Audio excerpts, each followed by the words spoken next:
Alright, yo, what's good, gamers? What's good? My name is Dr. Ryan Terrell, Psych Sensei, and welcome to the stream, baby. Today, we are talking about why people cheat in games, and if you're a cheater, maybe this one's for you. And, if you want to learn more about me and what I do, please visit my website, psychsensei.com. There you can get all the resources, and, if you want, you can figure out, your win condition by filling out a free consultation form, and you and I can sit down and figure out how you want to get there, what you want to change, all those kinds of things. But let's jump into this article, baby. I don't have much time. That's a deep metaphor. All right. Today's article is called "The Influence of Psychological Needs and Motivation on Game Cheating: Insights from Self-Determination Theory." And this article is coming at you by Lee Jong, Kim, and Kong out of South Korea and Texas. Interesting mix of places, I guess.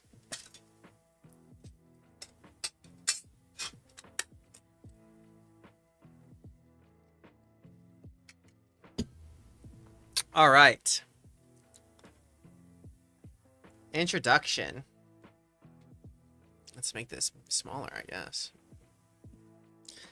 Alright, in recent decades, the digital game industry has rapidly grown. Consequently, however, threats from dishonest gaming behavior such as cheating has also increased, especially in online competitive games. The threat of game cheating is much more dangerous. Ooh, sinister. Hence, it is urgent to address the issue. Game cheating can manifest in various ways and forms, and it can even occur in solo play or one-on-one games. For instance, some players may manipulate videos to make it seem as if they have achieved exceptional performance in speedruns, which are contests aimed at completing games in the shortest possible time. Therefore, furthermore, in 2010 in South Korea, a renowned player, Yoon Ma, became involved in a max fishing. All right, you want to come up?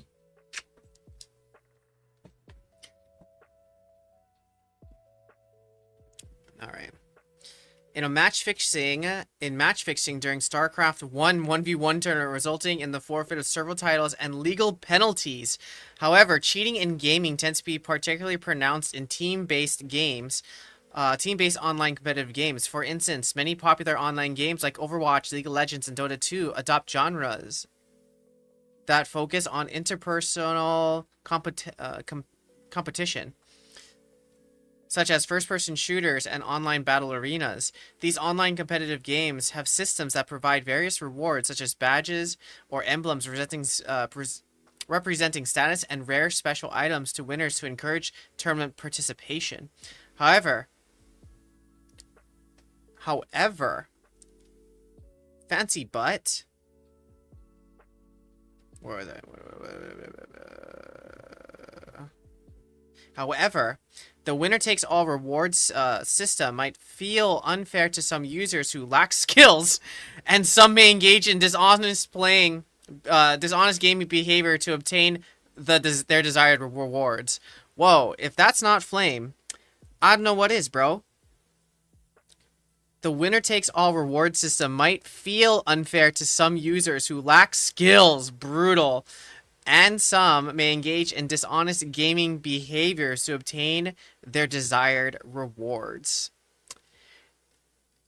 May feel unfair. Yo, what's good, Dr. Jeebs? May feel unfair, huh? If you suck.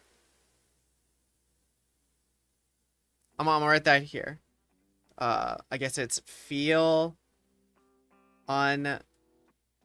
unfair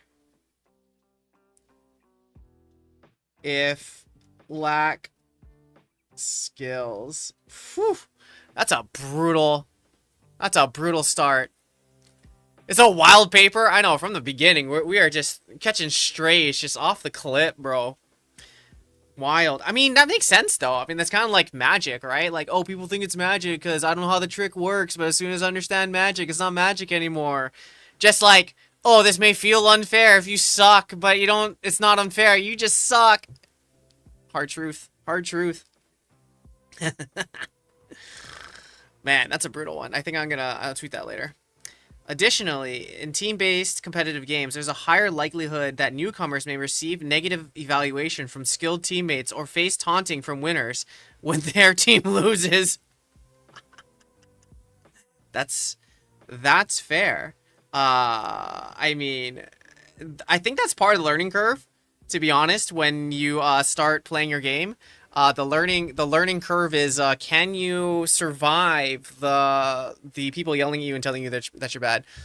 Safriel, what's good, baby? I had the urge to get cheats, dude. I'm not gonna lie, man. But then I gained a conscious. I mean, I'm not gonna lie. I'd use the power overwhelming cheats in StarCraft. That shit was hard before. You know what I mean? Um, I hope this paper discusses why people cheat, though. You know what I mean? That's what I'm hoping. That's what I'm hoping. But yeah. I mean, I think you can't cheat past the verbal abuse. Let me tell you that. That's something that you just kind of take. Okay, with a heightened likelihood of encountering such verbal aggression, individuals may resort to cheating as some means to protect their reputation and achieve victory more easily. Okay, now we're getting to the motivation. Protect their reputation and achieve victory more easily. Ooh. Anyone else? Is anyone else? Cheating in online competitive games poses a fatal problem as it threatens fairness, a fundamental premise of the tournament. That's true. If there's no fairness, what are we playing for? Now it's like E.K. Fernandez games at Disney. Rampant cheating reduces trust in the competitive competition system, diminishes the inherent fun of the game, and leads to player dropout and inflicts serious damage to the game company's brand image. Yeah, I mean, that's the whole thing with CS2, when there's too many cheaters. Problem with cheating. But here's the thing, I bet you they also have to balance, like, cheaters versus real good players, you know? Problem with cheating. It breaks trust. I guess that's it, right? Like, that's the biggest thing. I guess in all things. I write that here, right? Cheating breaks trust. Alright. For example, globally popular games like League of Legends, Overwatch, and Valorant have faced criticisms and skepticisms from the gaming community in dealing with cheating issues such as illegal software use and glitching bug abuse. Some games have even incurred several severe damages since many players refuse to participate and experience intensified dissocialization. Makes sense to me. In addition, cheating scandals in esport leagues in France, North America, and Korea negatively impact public perception of the game leagues and professional players, and in the long term have also damaged the development of the esports industry. You know, though, here's the thing. I'm gonna make this just like the case for Juiced Up UFC. You know, like they have the enhanced games, and I can't wait to watch those bad boys. And the whole premise of the enhanced games is like, we don't want to see people compete legally. We want to see them juice to the gills. And like, let's take the human performance to the brink by using performance enhancing substances. And I am for it. All right, if you want to do that to your body and push it to the limits and take drugs to do that, as long as we're all doing it together, and that's fair. You know what I mean? That's fair. So here's the thing. Would it be the same if we did the same for esports? Like, we had the enhanced games for esports, and, like, we knew everyone was using wall hacks, and, like, I don't know, like, aimbots and all these kinds of things. Would people watch it, like, knowing that everyone's cheating and, like, everyone's using aimbots? Like, would it be impressive? You know, because, like, here's the thing. I think what makes the enhanced games probably really insane is that although these people are juiced to the gills, they are still doing it themselves. You know what I mean? Like, they are still lifting that weight. They themselves are still swimming. They themselves are still, like, throwing bones at somebody, you know? Like, they're doing it themselves. But I feel like if you knew that they were cheating in gaming and everyone was cheating in gaming and everyone was just pushing buttons, I don't think it'd be as interesting as in like regular competition. Because I feel like there's something different about someone being able to do something with their body versus knowing someone's cheating in a game and just like crushing it, I don't know. I don't. What do you think, chat? What do you think, chat? Do you think it would make a difference between esports and regular sports if you had the enhanced games per se? Uh, in addition, cheating scandals in esports. Okay, we heard that. Okay. In this context, rampant game cheating should not be underestimated as a temporary and trivial deviation, but should be interpreted as a serious threat that destroys fair competition systems and negatively impacts the gaming ecosystem. Accordingly, game companies are consistently investing resources and workforce to develop security programs that can detect and prevent cheating in advance and take post-action measures such as bans. Makes sense to me. In academia, studies on technical countermeasures and methods to detect and prevent online cheating are conducted, as well as research aiming to discover psychological factors influencing game cheating and potential countermeasures. Ooh, so now we're getting into the psychology of like stopping cheaters. Interesting. However, research is still primarily focused on providing solutions from a technical perspective, and there's a lack of studies understanding game cheating users and establishing countermeasures from a socio-psychological perspective. Regardless of the seriousness of game cheating and the importance of analyzing the psychological characteristics and motivations that lead users to dishonest game behaviors and establishing strategies to protect them. Game cheating tends to be more common in games with competitive structures than in non-competitive games. I guess so. I definitely cheated in StarCraft, and that I guess it was competitive against the game. But is that saying something about me? I don't know. I just wanted to win, and it felt bad. This is because players participating in games with competitive context are more likely to be motivated by extrinsic factors such as competitive victories and rewards and other intrinsic factors. Yup.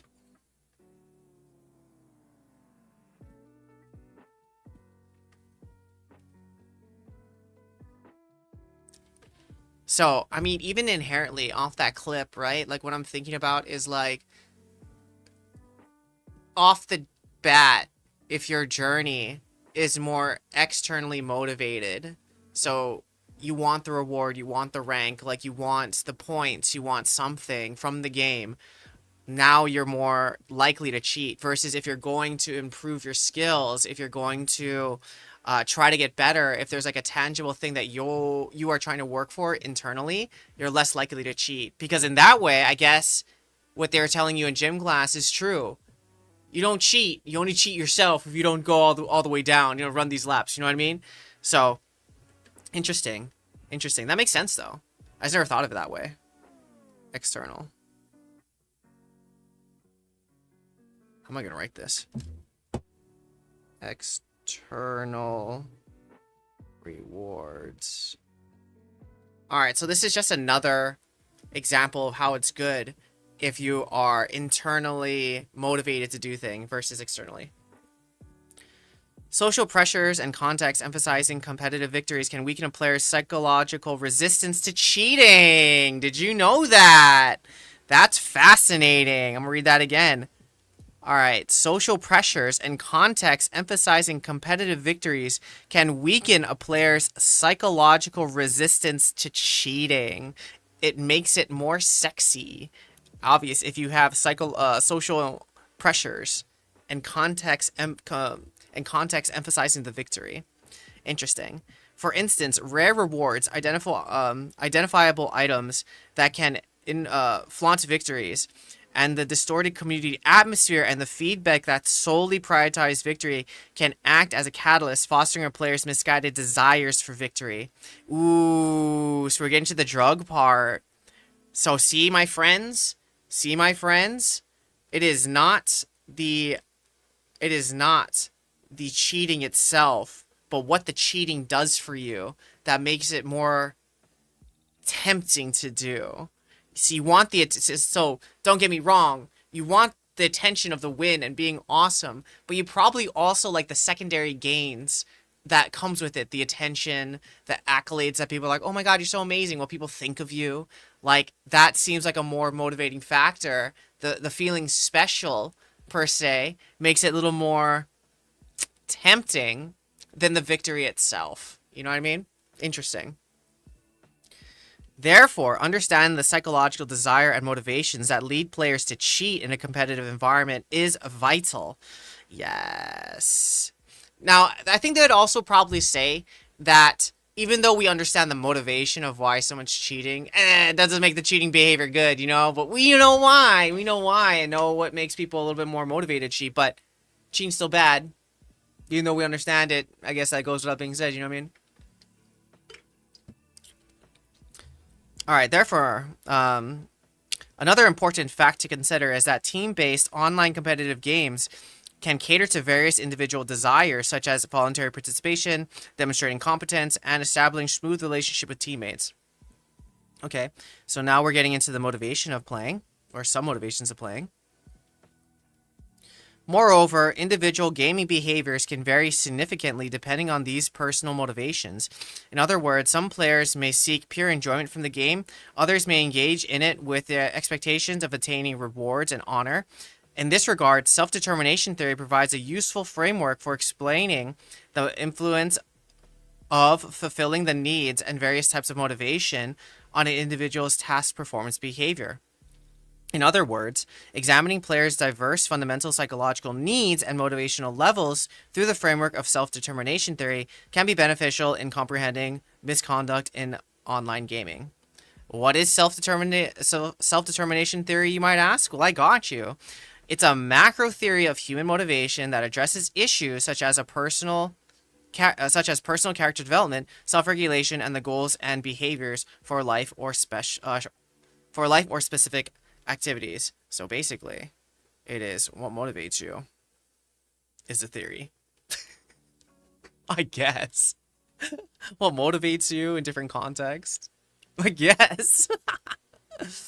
The theory assumes that personal traits and social environment influences an individual's psychological needs. The deprivation of fulfillment of these needs stimulates various types of motivation, and this motivation influences an individual's task setting and the behavior and perception of for performing them. Okay. So this theory assumes that that personal traits and social environment influences what you need and makes you want these things. I guess. Alright, therefore, self-determination theory has been used to explain how types of motivation in a competitive environment that includes achievement, goals, rewards, and evaluations can trigger behavior such as pro-social behavior, antisocial behavior, and cheating. Fair. However, studies that examine game cheating through self-determination theory are relatively rare. Accordingly, this study looked at the relationship between basic psychological needs, intrinsic motivation, and intrinsic motivation as the main concepts of self-determination theory and cheating in digital games using survey data. Okay. There it is. Psychological needs, intrinsic and intrinsic motivation. That's fair. Alright. Online theoretical background. Online game cheating. Okay, cheating shares common ground with gamemanship and disruptive behaviors as it is a goal-directed behavior for unfair games. Interesting. Does that mean then you can only cheat if you perceive that the game is unfair? Okay, game cheating refers to the behavior of violating rules by using unregulated software and assistive devices or exploiting malicious bugs to gain unfair advantages in certain situations. Okay, I like how they operationally define this. That's good.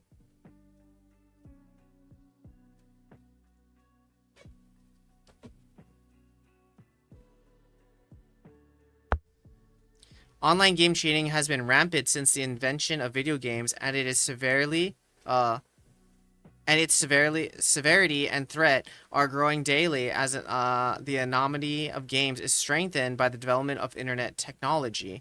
Game cheating takes various forms, including but not limited to unauthorized changes to the client or hacking, utilizations of unauthorized software like map hack, wall hack, aim hack, auto targeting, and distributed denial of service.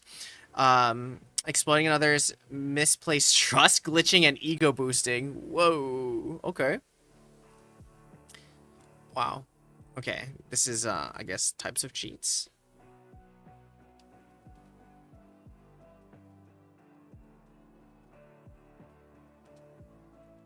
Crazy. Okay. Moreover, recently, drugs like Adderall, which used to treat attention deficit hyperactivity disorder to improve focus, are also viewed as a type of game cheating behavior. Okay, so now we're talking drugs. Now we're talking drugs. Okay. Game cheating undermines the ethical values and fun that competition holds in games, as it also diminishes players' trust and expectations for fair competition. Competitive elements are crucial components for games, and indeed, many digital games have goal-oriented and competitive context. In this regard, referring to the fun that comes with serious competition, unssured by fairness as Argon and presented it as one of the fundamental attributes of games and play. In this context, victory in competitions can extend to various forms of value, not confined to the game's outcome, such as providing personal excellence. The biggest thing that makes me think, that keeps coming around my head, is like, do you cheat or do people cheat because they feel the game is unfair? Like that's something, right? Like, what causes people to cheat? Do you feel like you need the advantage and it's not fair, thus you do it? Or do you feel like you're doing, like, how conscious, my question now becomes like, how conscious are you that you're cheating? That's where my head's at.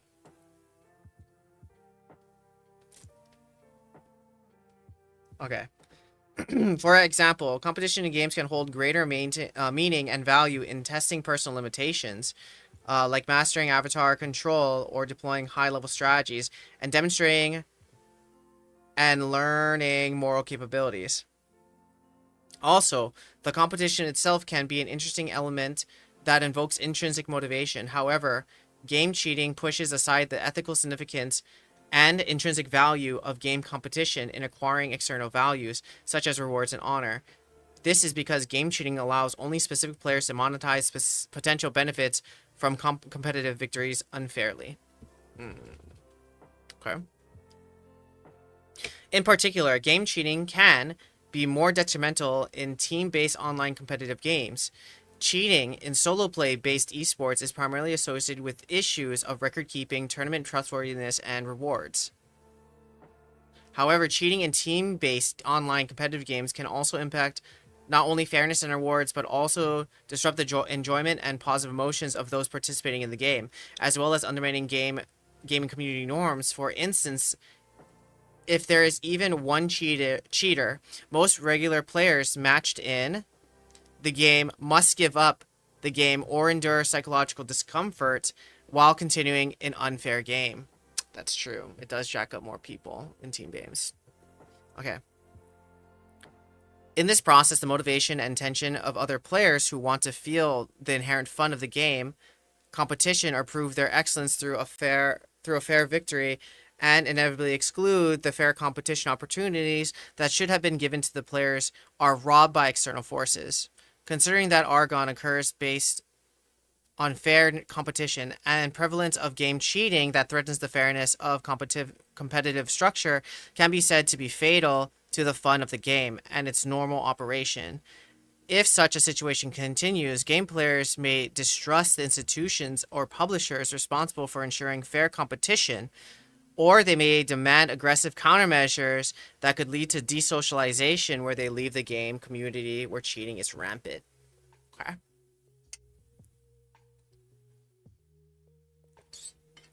Okay. All right. Game cheating can also harm game publishers and developers, not just players and gaming communities. Game publishers and developers need to invest a significant amount of money and workforce in developing anti-cheat and detection programs to stabilize the game system and prevent user attrition. A cheating game scandal in one esports league shows that the problem caused by game cheating are not only a problem for the players but also for the various entertainment sport areas based on the game. Like, I guess this would really if you've had a bunch of cheaters, I guess it would really mess up your betting and your odds, huh?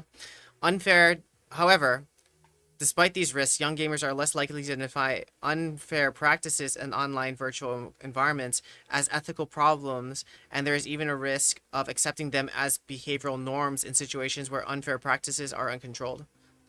Ooh, I guess that's bad. That's bad. Acceptance.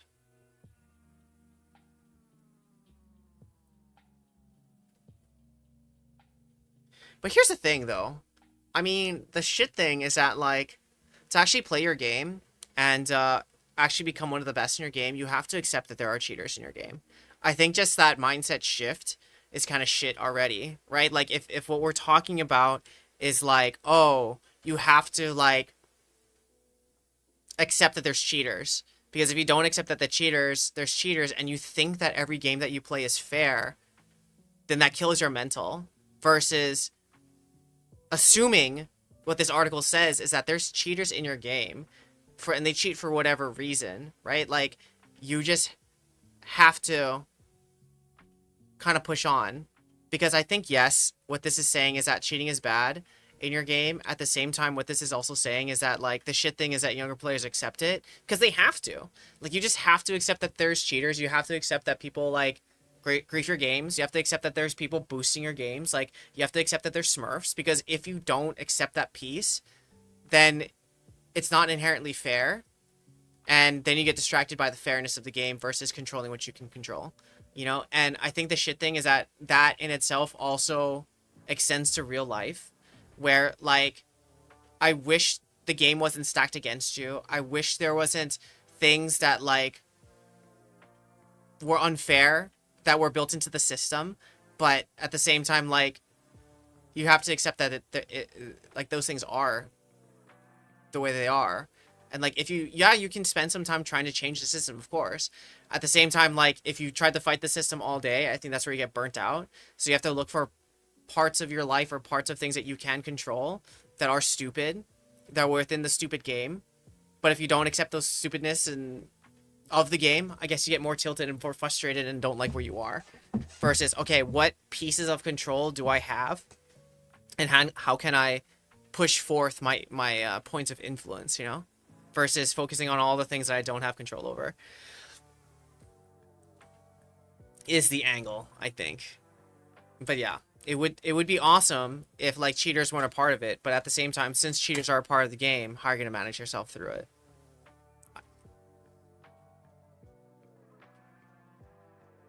Alright.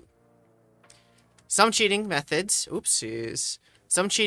are difficult for an average player to carry out, as they require specialized knowledge for the software. However, other ways of cheating are relatively easily accessible. For instance, techniques such as glitching, once discovered by chance, can easily spread through the game communities or streaming services and continue until the developers patch or hotfix the issue. Some players may look up information related to cheating programs or purchase products through websites and forums, while some may even hire top-tier players to boost their rankings, i.e. elo boosting. These facts indicate why can't I read this? Indicate, yes, that the threat of game cheating is diverse and widespread and can occur far more frequently than expected. Countermeasures like anti-cheating programs may be temporarily effective against certain types of cheating. However, they have limitations, such as provoking hackers to deactivate the anti-cheat or encouraging some other types of cheating. Thus, Concurrently investigating the paths and psychological factors leading to game cheating and developing macro-level responses strategies are necessary. According to prior research, the occurrence of game cheating is largely influenced by individual psychological characteristics and motivations in the competitive environment. Yes, I agree. I would agree. I would say that the only reason why cheating exists is not because of the softwares that allow cheating. It's because people want to cheat, bro. Thus, they make the softwares, dog, and they'll make the softwares, and then they'll have the anti-cheat, want to cheat feedback loop, dude. Makes sense to me. Motivation towards winning rewards has particularly been reported as a critical factor in predicting unfair behavior. Some studies have also suggested that an excessive competitive environment can weaken intrinsic motivation for activities. Okay. So we got some motivations here. One is rewards. Okay. Excessive competitive environment. Okay. Others have shown that such an environment can lead to an obsession with winning or rewards that can influence destructive game behavior or cheating when frustrated due to failure arises.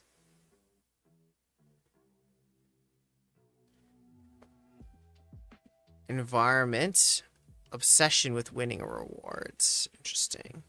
Okay.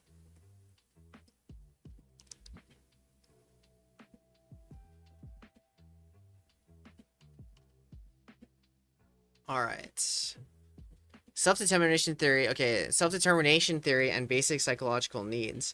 Self-determination theory is a macro motivational theory acceptable in various fields such as personality development, self-regulation, physical activity, and virtual worlds. It is actively utilized in applied research fields such as education and sport. The theory assumes that humans as entities whose intrinsic functionings can be activated or impeded by social context. Okay.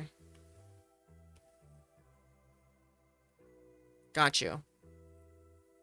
Moreover, it emphasizes that motivation is not a single concept and that the type and quality of motivation simulated in individuals are more important in predicting meaningful behavior and outcomes. For instance, some people participate in specific activities for the sake of participation itself or the interest or enjoyment it brings, thus maintains their intrinsic motivation. Those experiencing this kind of autonomous motivation feel self-endorsed and volition about their choices and activities and continue to engage in them. Okay, this is intrinsic motivation right here.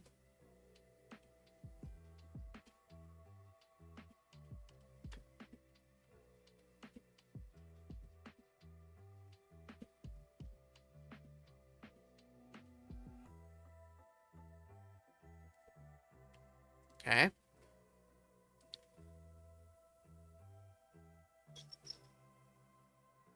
However, others might join certain activities for social usefulness or specific goals, even if they are not interested. Those subject to controlled motivation are more likely to be driven by the pressure to conform to a certain way rather than think for themselves or decide about their own activities. This fact signifies that autonomous motivation and controlled motivation contrast with amotivation, which means a lack of intent and vitality for specific behaviors. It also suggests that these motivations facilitate or maintain human behavior and thought in their ways. Okay. So this is external motivation. Socially. Okay. I need a different color. Okay, so this is social / external motivation. Okay, interesting how they break it down like that. These levels of synchronization can vary depending on individual psychological needs and environmental factors, and they can influence self-determination behavior towards specific activities. Self-determination theory assumes that individuals' motivation for specific activities can be influenced by their basic psychological needs. These guys have reported that individuals have fundamental psychological needs that must be satisfied to achieve affect functioning and psychological health in relation to specific activities, and these needs are universally observed regardless of cultural influences such as collectivism or individualism. Interesting. Furthermore, needs such as autonomy, competence, and relationship have been identified as essential in explaining the formation of intrinsic motivation. Okay. Autonomy, competence, and relationship. Explaining the formation of intrinsic values. This is important. The reason I'm saying that this is important is because if you want to develop key to intrinsic motivation. It's also really interesting too, right? Like, what I mean by that is like, when you think about why people are cheating, or the reasons why it was proposed that people cheat in this article for like social or the reward or the external thing, right? Like that's why they're saying that they cheat. What is that thing going to do for you? Like, what I mean by that is like, okay, if you're, the reason why you're cheating is you want this accolade, you want this reward. Is it because you want people to think something of you? Is it because if people believe that about you, would you believe that then of yourself? Like, is that the biggest thing? Like, you want attention. Okay, what would attention give you? All right, then people would think I'm cool if people gave me a lot of attention. Okay, so what you want then is you want people to think that you're cool. You want people to appreciate you, want to admire you. Like, what is that thing that you want from the external thing that you're getting? It's that's the thing that's more interesting, because here's the thing. Once people find out, if they do find out that you're cheating, you're going to get all that attention, just not for what you want. And the thing that you really wanted was people to like you, but as soon as they find out that you're fake, they can't trust you, then they don't like you. Because what this article is pointing out is that, like, it comes down to trust. Like, if the developer does not create a game that protects people from cheaters, that makes the game unfair, then they can't trust that they're going to play your game because it's not fair, then you're going to lose people. Or if people find out that you're cheating or have cheated, then they cannot trust you, then they don't want to play with you anymore, and that's a problem. So really, what is the thing that you're trying to get from the cheating? The attention, the validation, the reward.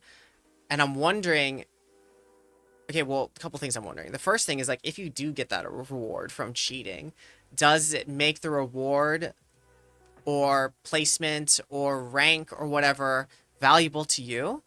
Or is it only valuable because you paid to get that thing? You know, like, it's only valuable because I paid a booster this much, or I paid my friend this much to give me this item. You know, is it now a monetary thing for you versus I earned this thing? You know, like, where's the line for you or for that person, you think?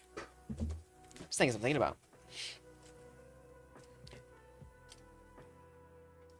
All right, in this context, basic needs are theoretically distinguished from the everyday usage of the term needs. Basic needs refer to from the most universal form inherent in psychological behavioral motives, which serves as an essential prerequisite for personal satisfaction and achievement, the realization and maintenance of one's potential, and protection from maladaptive functioning. Wow, that's a lot of words.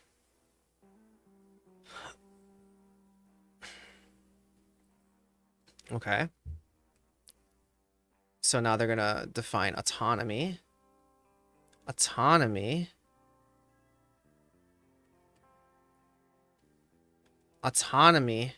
refers to refers to the sense of control or ownership over one's actions. Okay. Define your terms. Important. All right, more specifically, autonomy tends to seek the cause of one's behavior within oneself and the desire to perceive oneself as free from negative internal or external pressures, enabling the choice of specific activities. Ooh, I like that. I like that definition. It's a cool definition.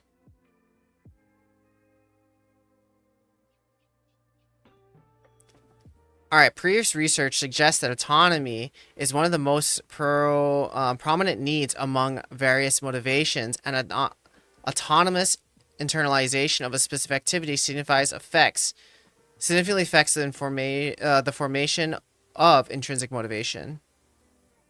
Autonomy, huh? Autonomy.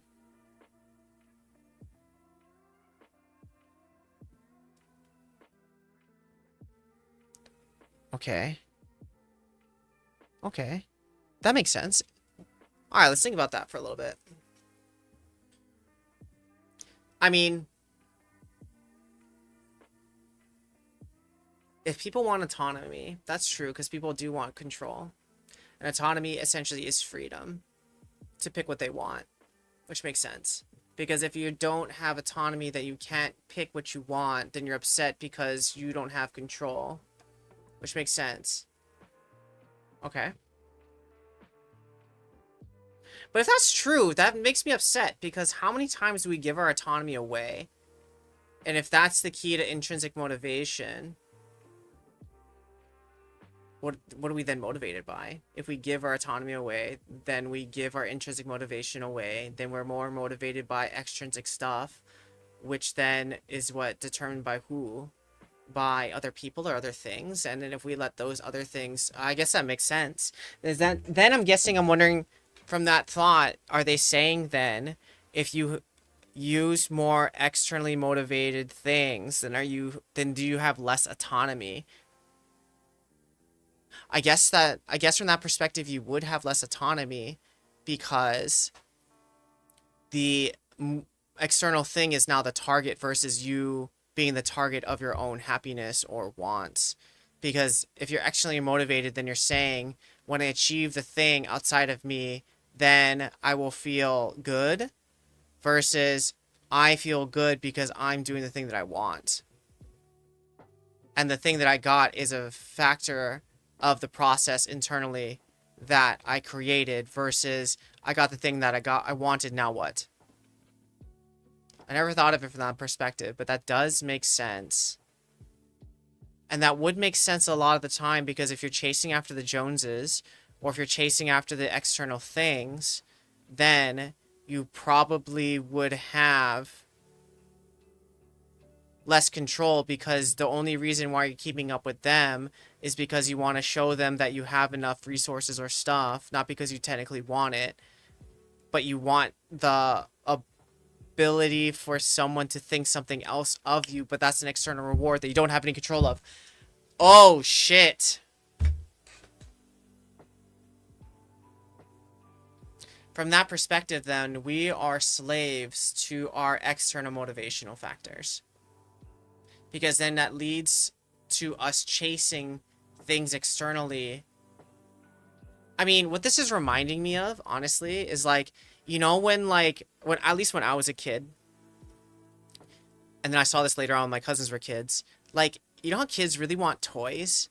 And they want this toy, and this toy is going to be like, it's going to change their life, right? Like, I don't know about you, but growing up in the 90s, like, bro, the toy commercials were so epic. Like, I don't know what happened, but like, I remember when I was a kid, like, all of the games, all of the toys were so epic looking. Like, they could destroy blocks, like, they could, like, roll really fast. Like, I don't know. They just knew what they were doing when they were kids, when I was a kid, in the advertisements of the toys and stuff like that.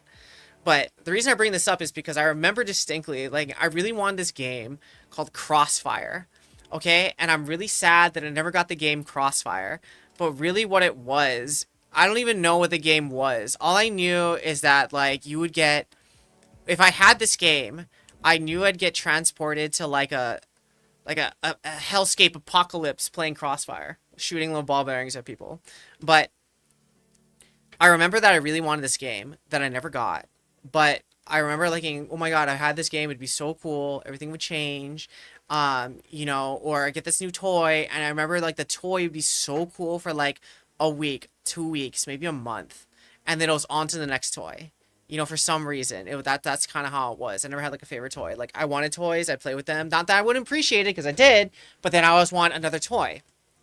You know, and I wonder if that's kind of how your external motivation works too, where it's like, all right, I got this toy, what's the next toy? Okay, I got this toy, what's the next toy? And then all the toys that you got just kind of ended up in a toy box or something, or on the floor or something, you know, and it was always kind of on to the next, versus like, I don't know, working on a skill. Like, I remember when I got really into magic, and I remember like practicing magic because I thought it was really, really cool. Like, there was no reward for like being the best magician, but I remember like that face my sister would make. Honestly, that was the best. Like, I would do this trick for her. She had no idea how this trick worked. In fact, I did it twice for her, which you're never supposed to do. And I remember her face being like, I don't understand how you did that. And to me, like, that was the coolest thing, to make someone be like, I have no idea how you did that, you know? And so it wasn't the reward of like, here's whatever, but I thought it was really cool to do this one trick or to do magic, and I was motivated to do that because, you know, I wanted to do it. So I'm really wondering if externally motivating things rob us of our autonomy, which makes us chase it. It's kind of like empty calories. I guess it's kind of like the sugar of motivation. You know what I mean? Like, what I mean by that is like, you're very highly motivated by things that taste good, but once you get it, it's kind of empty. You know, like the experience of a soda is amazing, but the calorie content is empty. You know, but you like the soda. Versus like, okay, I know going to the gym and eating this protein or whatever may be kind of shitty, and the process of it is bad, but at the same time, I'm doing it because I'm internally motivated to be healthy or whatever. I wonder if that's it.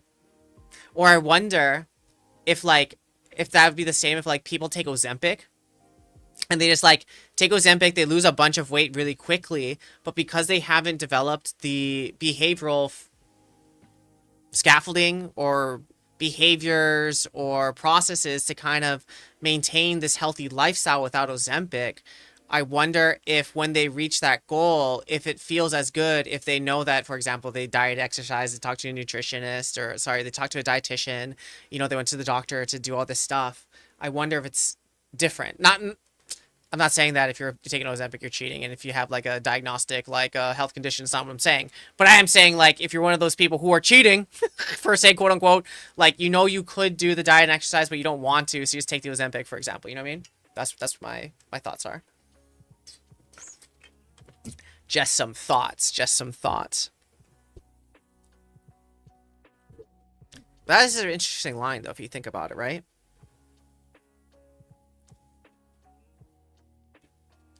All right, this is maybe this is the thing I'll make some content around. Okay, so it's this one.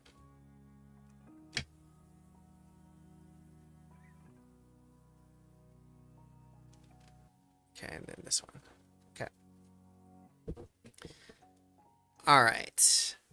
For example, individuals who choose to engage in specific activities based on their own needs and preferences are more likely to be motivated by their interest in the activity itself and the resulting enjoyment rather than short-term benefits based on performance outcomes.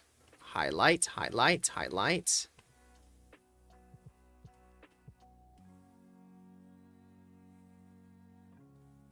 In other words, higher autonomy promotes greater intrinsic motivation for a specific activity.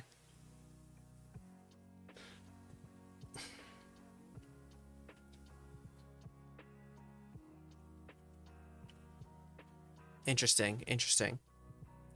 On the other hand, when a choice of an activity is driven by external factors such as social pressure or rewards, rather than one's own volition, individuals are more likely to engage in the activity to achieve goals or obtain rewards rather than experience intrinsic interest in the activity itself. Highlight, highlight, highlight. Actually, let's take a picture of that.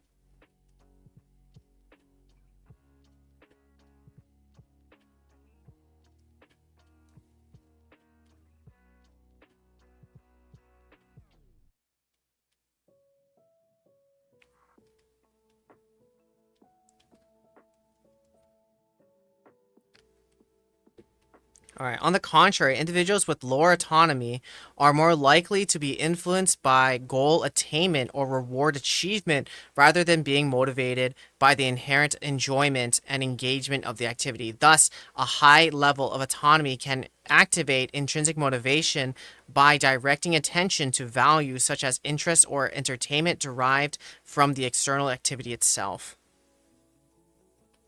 That's it. That is it. Okay, that is fascinating.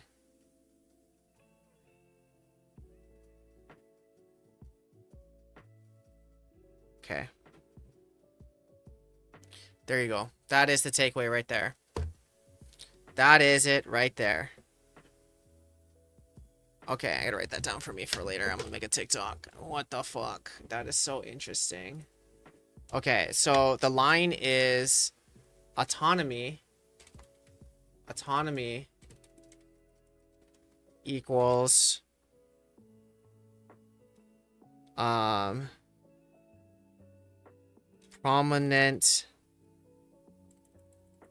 prominent factor in motivation. Important in intrinsic motivation. Okay, external motivate. Okay, so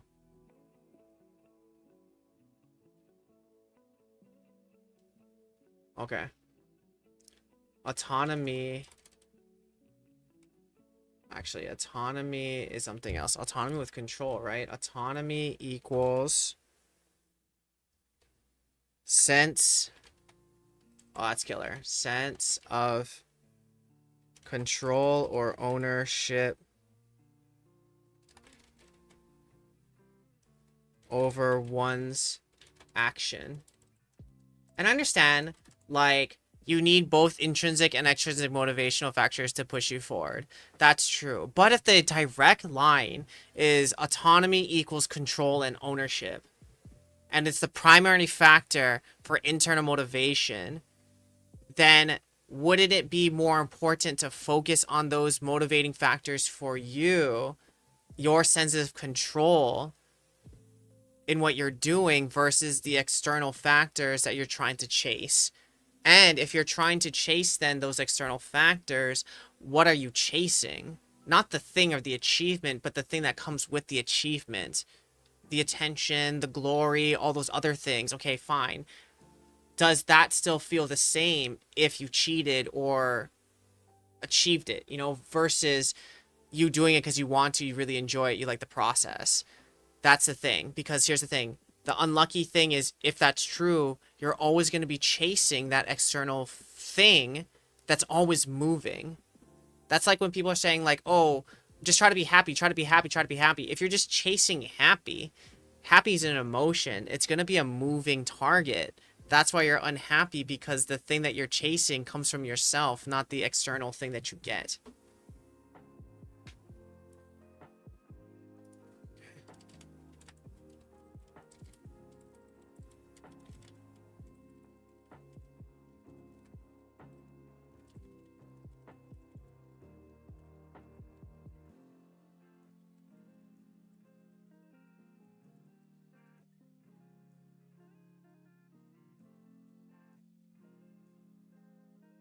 Give to you.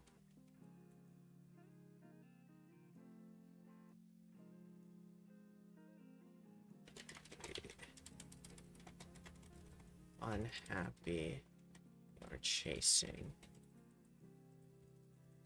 a target because the target was never in your control. Wow.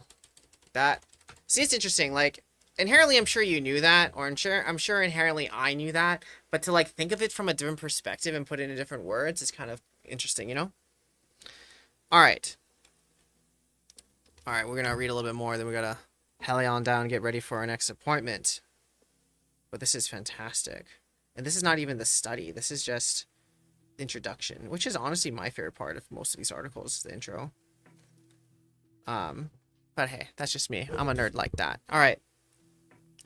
Competence refers to the mastery or efficiency, experience in skills, abilities, or proficiency required to achieve desired outcomes. In other words, competence signifies the need for a sense of capability, a positive perception of effectively performing a specific activity, and the tendency to demonstrate and express it.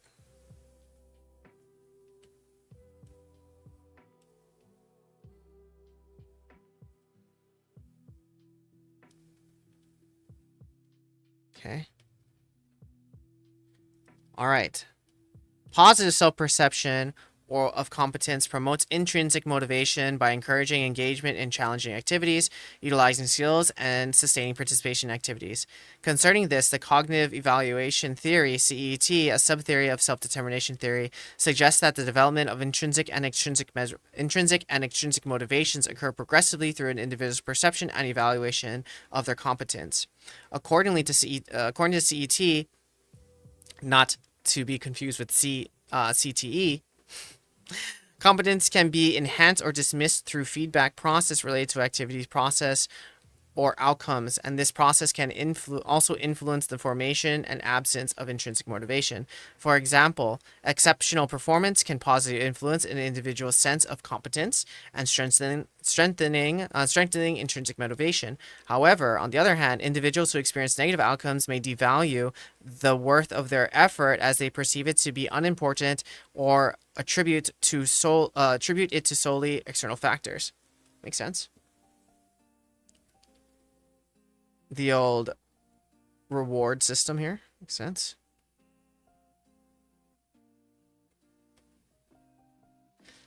In line with this, other studies claim that individuals with higher levels of perceived competence may more likely to activate intrinsic motivation for a specific activity, whereas individuals whose perceived competence is undermined by negative feedback, for example, may experience a decrease in motivation.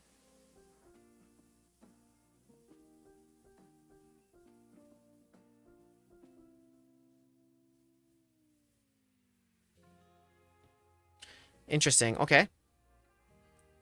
So if you have higher competence,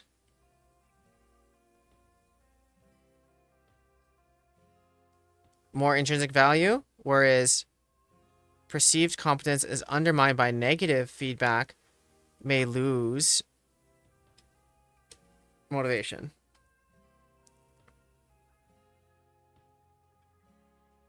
Okay. So it can be affected by others. Interesting. Interesting. Okay. Okay, my goal is to get to this section, and then we're good. We'll see. Furthermore, another study conducted with 360 Spanish university students reported that static influence of autonomy and competence on intrinsic motivation. However, contrary to the result of most studies indicating static relationship between competence and intrinsic motivation, some minority studies have reported that unlike readiness or autonomy, competence does not significantly influence intrinsic motivation. Because, I mean, you can suck at something. Makes sense. You can suck but still want to do it. I'm going to write that here. You can suck and still want to because it's fun. Makes sense to me. Competence is important, I think, but it really depends on what you're trying to be competent in, and if there's a purpose to the competence. Because if the competence, for example, like surfing, say you really like surfing because you think it's really cool and you enjoy it and it's a good workout, but you suck at surfing, you can still want to go every day because you're intrinsically to get better and get better at it, you know? Versus like, I want to be really good and ripped and like have lots of videos and stuff like that, and if you suck, you probably won't do it. Makes sense? Alright. Okay, you know what? I think this is where I'll stop for today. It's really interesting talking about... I do think the biggest takeaway for me, though, today is the autonomy piece. Because I do think that's a really, really important value for a lot of people. They want autonomy. People want to be able to influence and control their own life. But it's really, really interesting that if everyone really wants autonomy, and that's like key control in intrinsic motivation, how often do we make goals that are extrinsically motivated and then feel like we have no power and control over it? Because and that makes sense because we were never inherently intrinsically motivated to do the thing, to submit to ourselves to the process of achieving the thing, and instead we just want the thing now. But even if you did achieve the thing now, would it be worth it? That's the kicker. That's always the kicker. Alright, friends. Well, that's it for today. I gotta get ready for my other meeting, but this is really interesting. I'll continue this maybe later in the week or something if I find more time. I feel like I need to be streaming a little bit more. So we'll find some time to finish this. But if you want to learn more about me and what I do, please visit my website, psychsensei.com. There you can fill out your free consultation form and figure out what's your intrinsic motivation or extrinsic motivation or all these kinds of things, and what's pushing you to do the things that you do, baby. And while you're there, you might as well follow me on TikTok, LinkedIn, Facebook, Instagram, YouTube, all of it there on my website, psychsensei.com. All right, friends, I'll be back again looking like a 12 p.m. angle this week. Hopefully we can hang out and do some more and play or whatever. But I'll see you then. Remember, friends, stronger mental wins. Please be safe out there. I'll see you when I see you. Love ya. Bye.